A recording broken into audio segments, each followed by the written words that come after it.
Good morning everyone. আর আজকে হচ্ছে শনিবার, মানে কর্পূর চেঞ্জ অবশ্যই করে নিও। Good morning everyone. আর একটা ছোট্ট গল্প বলছি। দুই বন্ধু ছিল। সেই দুই বন্ধুর মধ্যে এক বন্ধু সারা দিন পড়াশোনা করতো, বই মুখে নিয়েই পড়ে থাকতো। আর একটা যে বন্ধু ছিল সে কিন্তু কম পড়তো, কিন্তু যেটুকু পড়াশোনা করতো খুব মন দিয়ে পড়াশোনা করতো।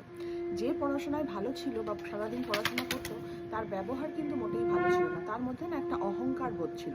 সে মানুষকে মানে অপরের কোনো কিছু দেখলে বা ছোট বড় কিছু দেখলে খারাপ হয়েছে সেটা নিয়ে হাসাহাসি করতো, মানুষকে হ্যাটা করা, খারাপ ব্যবহার করা, অপমান করা, এগুলো তার মধ্যে খুব ছিল। কিন্তু যে পড়াশোনা কম করতো তার ব্যবহার কিন্তু খুব ভালো ছিল। প্রত্যেকটা মানুষকে সম্মান দিয়ে কথা বলা, মিষ্টি ব্যবহার, সব কিছু তার মধ্যে বেশ ভালো ছিল। এরপর যখন রেজাল্টের দিন আসে, রেজাল্ট বেরোয়, তখন দেখা যায় যে যে খুব কম পড়াশোনা করতো সে ভালো রেজাল্ট করেছে আর ভালো জায়গায় তার সিলেকশনও হয়ে গেছে।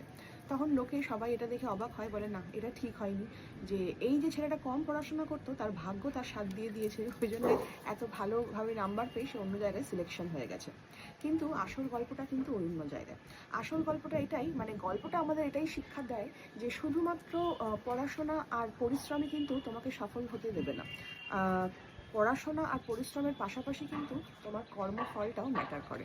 আর তোমার কর্মফল যদি অহংকার, মানুষকে অপমান করা, ছোট করা, কর্মা যদি খারাপ হয়, তাহলে কিন্তু ভাগ্য দেবতাও তোমার সফলতার পথে না বড় বড় বোল্ডার ফেলে দেবে, তোমাকে আগে বাড়তেই দেবে না। কিন্তু দেখো ছেলেটার কর্মফলটা ভালো ছিল, ওর কর্মা ভালো ছিল, তাই ভাগ্য দেবতা নিজে কিন্তু ঝাঁট দিয়ে রাস্তাটা একদম ক্লিন অ্যান্ড টাইডি করে রেখে দিয়েছিল, যার জন্য ছেলেটা ঝট করে সফলও হয়ে গেল, তাই না? যেমন আমি, মানে আমাকে গল্পটা শোনালি, তোকে গল্পটা আমি তো শোনাই। পড়ালেখা করতাম না। হ্যাঁ, পড়ালেখা করতাম না নয়, অহংকার হচ্ছে, কথাই বলে অহংকার মানুষের পতনের ফল।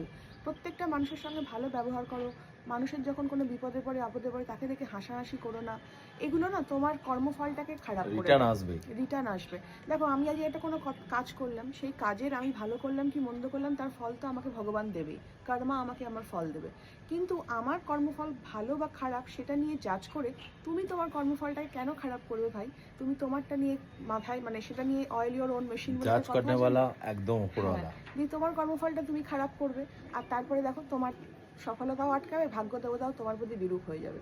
তাই মানুষকে সাথে ওরকম খারাপ ব্যবহার করা, ছোট বড় কথা বলা, দুটো কথা বলে গায়ের জ্বালা মেটানো, এটা ক্ষণিকের ভালো লাগা, কিন্তু তারপরে সারা জীবনটা কিন্তু এই হাতে হ্যারিকেন